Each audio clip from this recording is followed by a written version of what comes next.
Prior to the start of the show, Simone Biles withdrew from the team competition. She left, and then she did come back to cheer on her teammates. Team USA ended up winning the silver. And there were mixed reports of, was it something physical? Was it mental? Was it stress? Was it a panic attack? Was it her ankle? Here's Simone Biles after.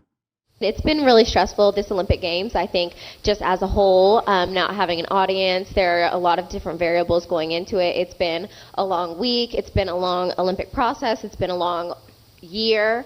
So just a lot of different variables, and I think we're just a little bit too stressed out. But we should be out here having fun, and sometimes that's not the case. Well, you can hear it in her voice. Barry Svrluga. He is covering the Olympics. He was at the event covering for the Washington Post and kind enough to join us on short notice. What was it like when you saw her walk off, Barry?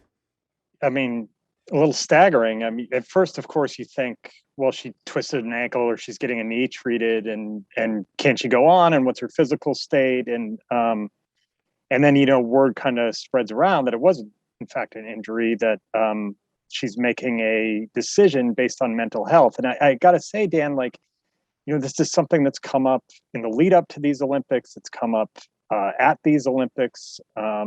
Simone Manuel, a swimmer, talked about it at trials. She was a gold medalist in 2016 and didn't even make the team here in that event. It is Naomi Osaka's story here. So if you put it in the context of these athletes, they only are relevant to mainstream American sports fans once every 4 years. You add a fifth year onto that. Biles is trying to cement her place as the unquestioned, all-time great in her sport. I think you're right. You heard it in her voice. There is a toll of all of that. And do we have answers to everything yet? And like the individual events, like it just feels like there's a great mystery still to be solved here, Barry.